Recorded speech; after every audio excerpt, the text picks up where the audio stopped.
What's up, everybody? Welcome back to the Source Plug, the place where we talk about movies, TV shows, and sometimes I bring up theories and now and again. Today I'm going to be talking about movies. I just finished watching the newest Dragon Ball edition, Dragon Ball Super, Superheroes. That's the title. Don't ask me why they named it that. That's just the name of the title. This is a movie that I've been trying my hardest to avoid spoilers before I could watch it. If you are looking for a quick, non-spoiler review, this is the video.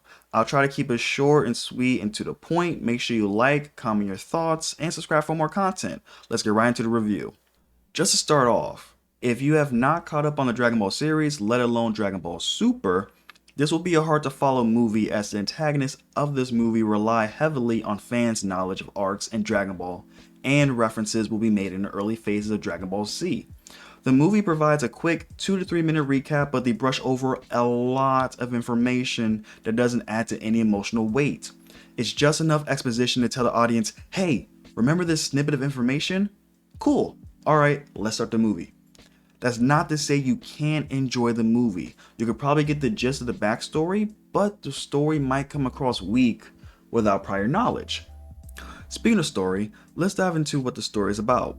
A long time ago, there existed an evil organization known as the Red Ribbon Army, led by Commander Red. Though they were seemingly defeated by the young child Goku, their head scientist Dr. Gero escaped and many years later was responsible for the creation of the androids such as Android 17 and Android 18, and also Cell. Magenta, the son of Commander Red, has spent his time hoping to bring about the return of the Red Ribbon Army, using Red Pharmaceuticals as a front. He and his second command, Carmine, learn of Dr. Hedo, the grandson of Dr. Gero. Dr. Hedo creates two ultimate androids, Gamma 1 and Gamma 2. However, these androids call themselves superheroes. So the film follows Piccolo and his former student Gohan as they go on a mission to save the world from the newly reformed Red Ribbon Army. The plot is straightforward enough, but that is one problem I have with this movie.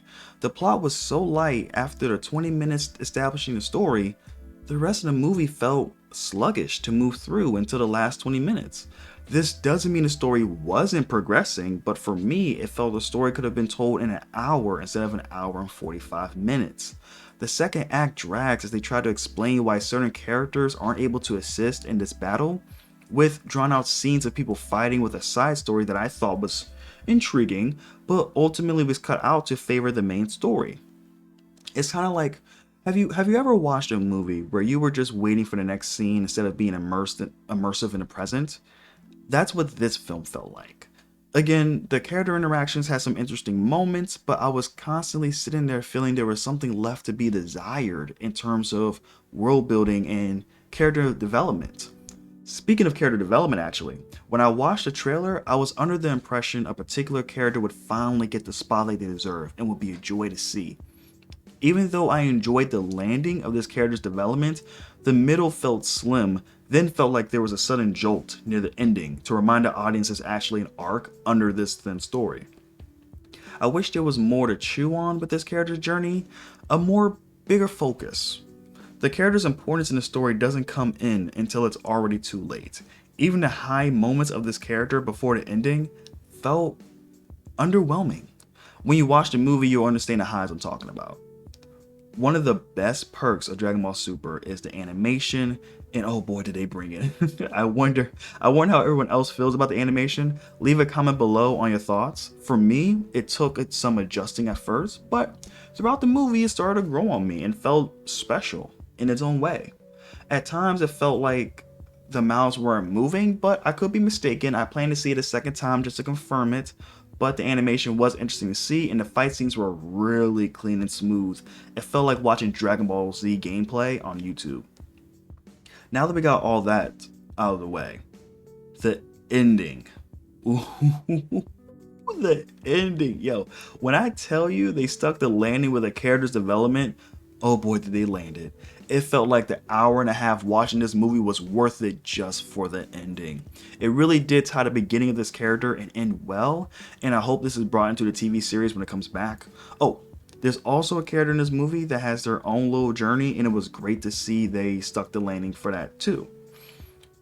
After the movie ended, I had a conflicted feeling. It felt like I was misled by the trailer, but also felt like the movie fulfilled the promise. I came to see a character thrive, and they did, but I wonder if there was a requirement to have this film as long as they did. I wish the character was actually the center of the film from the beginning, not when they were actually needed to push the story forward. There was a lot of trimming I could see needed, especially with the heavy exposition from a particular character and the jokes that were also hit or miss. Now, the question is, where would I rank the movie? I'd say it's in the middle of the pack. It's a movie where I would see it with a fellow fan, but by myself, nah. I'd rather go see Dragon Ball Super Broly again for like the millionth time, personally. If you know what? Let me know your thoughts if you saw the movie. Let me know your thoughts down below. Make sure you like, comment, subscribe. Let me know if I'm wrong. Maybe you enjoyed the movie way more than me. Maybe the highs were like the highest possible. Let me know. I truly want to know. Make sure you like, comment, subscribe for more content. This is the Source Plug, and I'm out. Peace.